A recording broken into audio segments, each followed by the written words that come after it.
बोला. या दोघांचं बोलण्याचं एकच कारण आहे, हे दोघं एका नाण्याचे दोन बाजू आहेत. आज एकमेकांवरती भांडतील, उद्या हारले जिंकले तरी परत एकत्र येतील. उल्हासनगर शहरातल्या नागरिकांना हे लोक मूर्ख बनवायचं काम करतायत.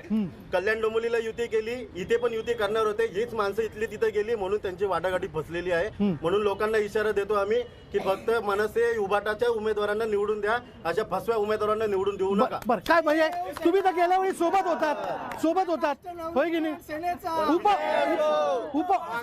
मागे बढो. हम तुम्हारे साथ हैं. 2017 पासून हं. शिवसेना बीजेपीची इथे युती नाही.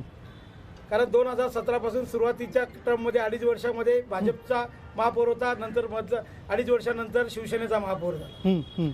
त्यांची युती 17 पासूनच नाही. बर आता हे भांडतात ते चुकीचं हे आहे. सुरुवातीपासूनच बिनसलेलं आहे. सुरुवातीपासूनच यांची युती नाहीये. हा. आणि राहिला भ्रष्टाचाराचा प्रश्न, हा. आमदारांनी काय भ्रष्टाचार केलाय? आजही उल्हासनगर महानगरपालिकेमध्ये जा, आमचा गेट खोलाला आमचा वॉचमॅन जातो आणि तिथं भ्रष्टाचार करतो, गेट बंद करायला आमचा वॉचमॅन असतो.